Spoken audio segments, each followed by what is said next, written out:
नमस्कार। फिनपढ़ सेशन में आपका फिर से स्वागत है।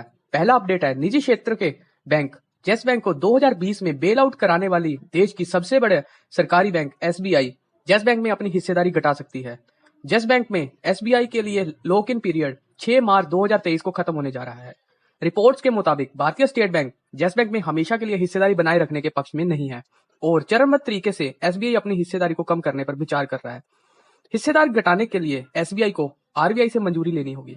एक्सचेंज से मिली जानकारी के मुताबिक एसबीआई के पास अब 26.14% हिस्सेदारी है। एसबीआई येस बैंक में सबसे बड़ा शेयर होल्डर है। येस बैंक में एसबीआई के अलावा आईसीआईसी बैंक के पास 2.61%, एक्सिस बैंक के पास 1.57%, आईडीएफसी फर्स्ट बैंक के पास 1%, एलआईसी के पास 4.34% और एचडीएफसी के पास 3.48% हिस्सेदारी है। आज के ट्रेडिंग सेशन में येस बैंक का शेयर 4.37% की गिरावट के साथ 17.50 रुपए पर क्लोज हुआ। दूसरा अपडेट है, अडानी समूह को लेकर है। एक और जहां हिंडनबर्ग द्वारा अडानी ग्रुप पर लगाए गए आरोपों की जांच करने के लिए सुप्रीम कोर्ट ने 6 सदस्यीय कमेटी का गठन किया है। इसके साथ ही सेबी को शेयरों में गड़बड़ी के मामले की जांच रिपोर्ट 2 महीने में सौंपने का आदेश दिया है। इस फैसले का गौतम अडानी ने ट्वीट कर स्वागत किया है। इस बीच लगातार तीसरे दिन अडानी की कंपनियों के शेयरों में जोरदार तेजी देखने को मिली, जिनमें से 4 शेयरों में फिर अपर सर्किट लगा।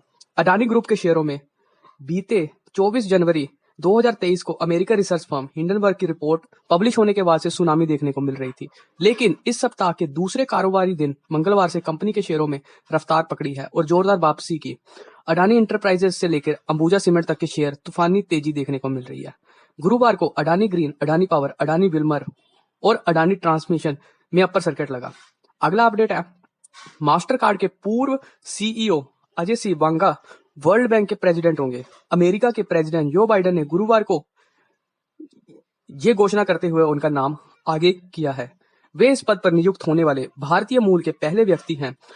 वांगा अभी private equity firm general Atlantic के वाइस प्रेसिडेंट हैं।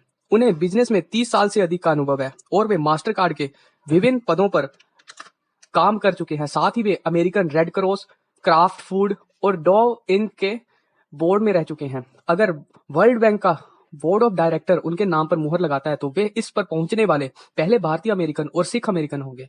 अब तक इंटरनेशनल मॉनेटरी फंड और वर्ल्ड बैंक में भारतीय मूल का कोई भी व्यक्ति इस पद पर नहीं पहुंचा है।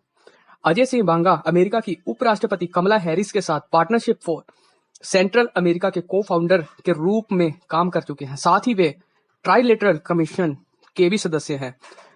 Ajay US India strategic partnership forum के फाउंडिंग ट्रस्टी के साथ साथ national trust committee on United states China relation के सदस्य रह चुके हैं। वे अमेरिकन इंडिया फाउंडेशन के चेयरमैन इमेरिटस भी हैं।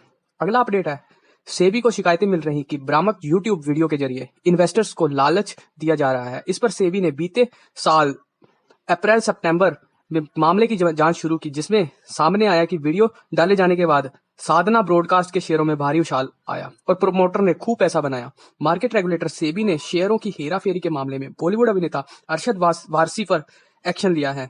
नियामक ने अरशद वारसी और उनकी पत्नी पर मार्केट में कारोबार करने पर बैन लगा दिया है। सेबी ने वीडियो के जरिए कमाए गए गैर कानूनी प्रॉफिट के करीब 54 करोड़ रुपए भी जब्त करने का आदेश जारी किया है। रिपोर्ट की माने तो इस मामले में अरशद वारसी ने 29.43 लाख रुपए, जबकि उनकी पत्नी ने 37.96 लाख रुपए का लाभ कमाया है। इसके अलावा इकबाल हुसैन वारसी ने 9.34 लाख रुपए का फायदा लिया था। सेबी ने अपने अंतरिम आदेश में कहा कि ये यूट्यूब वीडियो झूठी और भ्रामक खबरें फैलाते हैं। उन्होंने इन्वेस्टर को असाधारण मुनाफे का लालच देकर साधना का स्टॉक खरीदने के लिए प्रेरित करने का काम किया। निवेशकों को प्रलोभन देने के लिए बताया गया कि साधना ब्रॉडकास्ट लिमिटेड को अडानी ग्रुप ने खरीद लिया है और इसका अधिग्रहण करने जा रहा है। इस यूट्यूब वीडियो के जारी होने के बाद साधना ब्रॉडकास्ट की कीमत और ट्रेडिंग वॉल्यूम में जोरदार बढ़ोतरी हुई। इस बीच शेयर होल्डर प्रमोटर ने बढ़ी हुई कीमतों पर अपनी हिस्सेदारी का एक महत्वपूर्ण हिस्सा बेच दिया और मुनाफा वसूली की। अगला अपडेट है, जोमेटो के सीईओ और को फाउंडर दीपेंद्र गोयल ने अर्बन कंपनी के बोर्ड से इस्तीफा दे दिया है। मीडिया रिपोर्ट के मुताबिक दीपेंद्र गोयल ने ये इस्तीफा इसलिए दिया है क्योंकि जोमेटो के स्वामित्व वाली ब्लिंकिट अब खुद होम सर्विसेज कैटेगरी में कदम रखने की तैयारी कर रही है। इसके चलते ब्लिंकिट और जोमेटो अब अर्बन कंपनी की सीधी कॉम्पिटिटर बन जाएगी। टेबल ग्लोबल के निवेश वाली अर्बन कंपनी के बोर्ड में दीपेंद्र गोयल को पिछले साल मार्च में डायरेक्टर नियुक्त किया था। एक रिपोर्ट में यह भी कहा गया कि ब्लिंकिट के मौजूदा कर्मचारियों की एक नई टीम बनाई गई है और होम सर्विस सेगमेंट का लॉन्च करने के लिए कुछ कर्मचारियों को हायर भी किया है। ये तो थे कंपनी के लिए कुछ अपडेट्स। आशा करता हूँ वीडियो अच्छी लगी हो तो वीडियो को शेयर करना, लाइक करना और चैनल को सब्सक्राइब करना। धन्यवाद।